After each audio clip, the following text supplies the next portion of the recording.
আসসালামু আলাইকুম। আমি ডাক্তার মোহাম্মদ মমিনুল ইসলাম। আমি সিনিয়র কনসালটেন্ট ও সহযোগী অধ্যাপক, বিভাগীয় প্রধান, ইস্পাহান ইসলামী আই ইনস্টিটিউট অ্যান্ড হসপিটাল। আজকে যে বিষয়টি নিয়ে কথা বলবো সেটি হলো যে একটা এআই বেসড সফটওয়্যার, লুনেরা।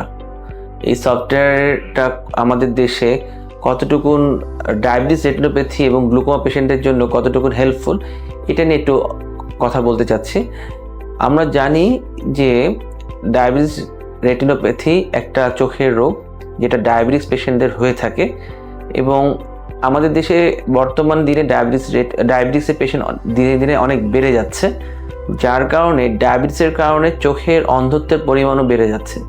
কিন্তু এই ডায়াবেটিস রোগীগুলোকে স্ক্রিনিং করা হচ্ছে, ডায়াবেটিস নিয়ন্ত্রণ করা হচ্ছে, কিন্তু ডায়াবেটিসের কারণে যে চোখের রেটিনাতে কিংবা চোখে সমস্যা হচ্ছে, এই বিষয়টাতে সবসময় গুরুত্ব দেওয়া হচ্ছে না, যার কারণে আমাদের দেশে ডায়াবেটিস জনিত অন্ধত্বের পরিমাণ ডে বাই ডে বাড়ছে। এই লুনেরা সফটওয়্যার এমন একটা সফটওয়্যার, এআই বেসড সফটওয়্যার, যেই সফটওয়্যারের মাধ্যমে আপনি যে কোনো প্রতিষ্ঠানে, যে কোনো বাংলাদেশের যে কোনো প্রান্তরে এবং যত প্রত্যন্ত এলাকায় হোক, যদি একটা মোবাইল ফোন থাকে আর এই ডিভাইসটা থাকে, তাহলে সেখানকার যে কোনো ডক্টর এই মোবাইল দিয়ে ছবি তুলে এআই বেসড যে সফটওয়্যার লুনেরা, যে সফটওয়্যারটা আছে, ওরা আপনাকে রিপোর্ট দিয়ে দিবে এই ডায়াবেটিস রেটিনোপ্যাথি পেশেন্টের কত পার্সেন্ট ডায়াবেটিস রেটিনোপ্যাথি আছে। যদি 80% থাকে কিংবা 30% থাকে বা 40% থাকে, যেই পরিমাণটা আছে, এটার উপর ডিপেন্ড করে ওই ডাক্তার চিন্তা করতে পারে যে এই রোগীকে যেহেতু এত পার্সেন্ট ডায়াবেটিস রেটিনোপ্যাথি ডেভেলপ করেছে, এই রোগীকে আমাদের একজন রেটিনা স্পেশালিস্টের কাছে পাঠানো উচিত। এই ক্ষেত্রে যেটা সুবিধা হবে যে আমরা বর্তমান দিনে আমরা কিন্তু দেখেছি বিভিন্ন জায়গায় চোখের ছানি অপারেশনের ক্যাম্প হয়।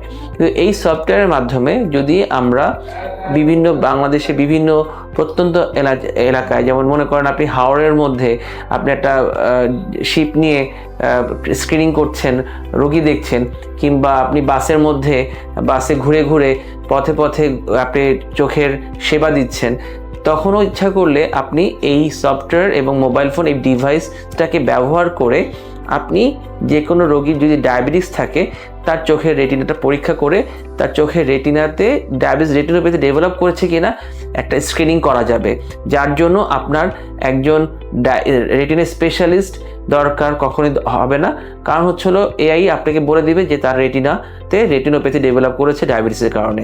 এআই লুনেরা এই সফটওয়্যারের একটা বৈশিষ্ট্য হলো যে আপনার এর জন্য আপনাকে নিজে ডাক্তার হতে হবে তা না। যেমন আমরা দেখা যাচ্ছে অনেকে গ্লুকোমিটার দিয়ে ডায়াবেটিস চেক করছি, আমরা ফার্মেসিতে করছি, কিংবা আমাদের দেখা যাচ্ছে কোনো একটা পার্কের মধ্যে করছে, প্রেশার মাপছে। যে এই সফটওয়্যারটা কিংবা এই ডিভাইসের মাধ্যমে যদি রেটিনাটা পরীক্ষা করা যায়, তাহলে সেখানেও আমরা কিন্তু এই ডায়াবেটিস রেটিনোপ্যাথি ডেভেলপ করছে কিনা। অবশ্য এর জন্য কিছু প্রিকশন আছে, যেমন আমাদের চোখে কিছু ড্রপ দিতে হয় চোখের মনিটা বড় করার জন্য। এই জন্য অবশ্য একটা যে কোনো চোখের সেন্টার হলে সবচেয়ে বেস্ট হয়। চোখের সেন্টারে হলে চোখের মধ্যে ড্রপ দিয়ে চোখের মনিটা বড় করে আমরা যে কোনো সেন্টার থেকে ডায়াবেটিস রেটিনোপ্যাথি কিংবা গ্লুকোমা স্ক্রিনিং করে নিতে পারি। এই স্ক্রিনিং করে নিতে পারলে আমরা চোখের যেই ডায়াবেটিস জনিত অন্ধত্ব এবং গ্লুকোমা জনিত অন্ধত্বটা কিন্তু অনেক আগেই প্রিভেন্ট করতে পারবো। এই জন্যে আমাদের আত্মীয় স্বজন, যারা আমাদের পরিচিত মানুষরা আছেন এবং আশেপাশে যারা মেডিকেল সেক্টরে কাজ করছেন, তারা এই বিষয়টা যদি একটু দৃষ্টিগোচর হয়, তাহলে আমরা স্ক্রিনিং জিনিসটাকে যদি বাড়ানো যায়, স্ক্রিনিংয়ের প্রতি যদি রোগীদেরকে একটু আকৃষ্ট করানো যায় যে আমাদের চোখের স্ক্রিনিং করতে হবে, আমাদের ডায়াবেটিস থেকে অন্ধত্ব বাঁচাতে হবে, গ্লুকোমা থেকে অন্ধত্ব বাঁচাতে হবে, তাহলে এআই লুনেরা যে সফটওয়্যারটা একটি গুরুত্বপূর্ণ হিসেবে আপনাদের কাজে আসবে। আসলে চোখের স্ক্রিনিংটা কেন জরুরি? আমাদের চোখের অনেক রোগ আছে যেটা আমাদের আপনার বাইরে থেকে কোনো সাইন সিমটম ছাড়াই চোখের ভিতরে নষ্ট হতে থাকে, কিন্তু রোগীরা বুঝতে পারে না। যদি স্ক্রিনিং করা থাকে, তাহলে যেমন গ্লুকোমা একটা রোগ আছে, নীরব ঘাতক বলি, চোখের নার্ভ আস্তে আস্তে ড্যামেজ হয়ে যায়, চোখের প্রেশার বেশি থাকে, রোগীরা বুঝতে পারে না, আস্তে আস্তে চোখটা নষ্ট হয়ে যায়, তখন আমাদের কাছে আসে। সেটা আগে থেকে স্ক্রিনিং করা থাকলে সেটা আপনার চোখের অন্ধত্ব থেকে আপনাকে প্রিভেন্ট করতে পারবে।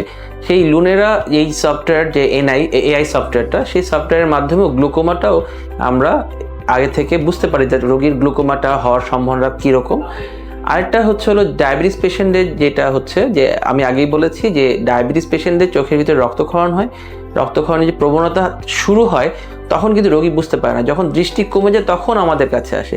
কিন্তু ওই যে ডায়াবেটিস রেটিনোপ্যাথি শুরু হয়েছে, এটা যদি আগে থেকে স্ক্রিনিং করা থাকে তাহলে কিন্তু আমরা ওইখানে স্টপ করতে পারি, রোগীকে কাউন্সিলিং করে তার লাইফস্টাইল পরিবর্তন করে ডায়াবেটিসটাকে নিয়ন্ত্রণে আনতে পারি। কিন্তু রোগীরা স্ক্রিনিং করে না দেখে, এটার গুরুত্ব দেয় না দেখে এটা সম্ভব হয় না, যখন আমাদের কাছে অনেক দেরিতে আসে, যখন চোখের কিছুই করা থাকে না।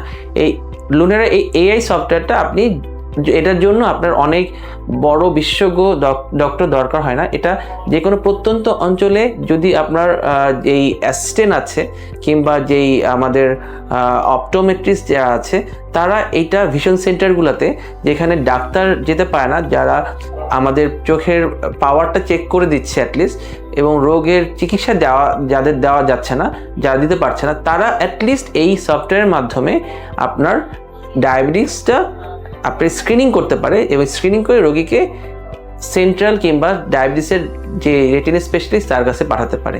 এই জন্য এই সফটওয়্যারটা অত্যন্ত গুরুত্বপূর্ণ, যেহেতু এটার সফটওয়্যারে যেই আমি যতদূর দেখেছি, আমি যেই পেশেন্টগুলোকে যেই পরিমাণ ডায়াগনোসিস করেছি, এই লুনেরা এআই যে সফটওয়্যারের মাধ্যমে আমার পেশেন্টের ওই স্ক্রিনিংয়ের পরে দেখেছি যে ওদের যে পার্সেন্টেজটা, এটা দেখা যাচ্ছে অনেকটাই কাছাকাছি, যেটা আপনাদের অনেকের ক্ষেত্রে সুবিধা হবে, যা যেখানে আপনি মনে করেন অনেক দামি কালার ফান্ডাস ফটোগ্রাফ মেশিন, অনেক দামি ইনভেস্টিগেশন মেশিন যেটা কয়েক লক্ষ টাকার, সেটা দরকার হয় না, যেটা এই সফটওয়্যার এবং এই ডিভাইসের মাধ্যমে এটা অল্প খরচে স্ক্রিনিং করে রোগীকে আপনারা ডায়াবেটিস কিংবা গ্লুকোমা রোগের স্ক্রিনিং করে রোগীকে প্রিভেন্ট করতে পারবেন। আমরা মোবাইল ফোনে ওই ছবিটা তুলে যে কোনো ডক্টরকে আমরা হোয়াটসঅ্যাপ, মেসেঞ্জার, ভাইবার, ইমেইল, যে কোনো অপশনে আমরা ছবিটা সেই ডক্টরের কাছে পাঠাতে পারি। ডক্টর সেটা সেখান থেকে দেখে সেটা রিপোর্ট করে দিল, কিংবা তার জন্য যদি চিকিৎসা যেটা দরকার, সে যদি অবজারভেশন থাকতে হয় অবজারভেশন করলো, কিংবা তাকে যদি আবার সেন্ট্রালে আসতে হয়, হসপিটালে আসলো, সেই অনুযায়ী ফার্দার যে ইনভেস্টিগেশনগুলো করে আমরা ডায়াবেটিস রোগীদের আইটাকে সেভ করতে পারি। এটা একটা অন্যতম একটা আমাদের একটা খুব ভালো অপশন আছে, যে এই সফটওয়্যারটাকে ইউজ করায় আমরা ডায়াবেটিস রেটিনোপ্যাথি থেকে প্রিভেনশন করতে পারি। যে প্রিভেনশনটা আমাদের আগে করতে হবে, না হলে এটা যখন আস্তে আস্তে রেটিনা ডেভেলপে হয়ে যায় ডায়াবেটিস রেটিনোপ্যাথি, তখন কিন্তু দৃষ্টি চলে গেলে কিন্তু আগের মতন কখনোই আসে না। সেজন্য এটা ইনিশিয়ালি আমাদেরকে প্রিভেন্ট করতে হবে।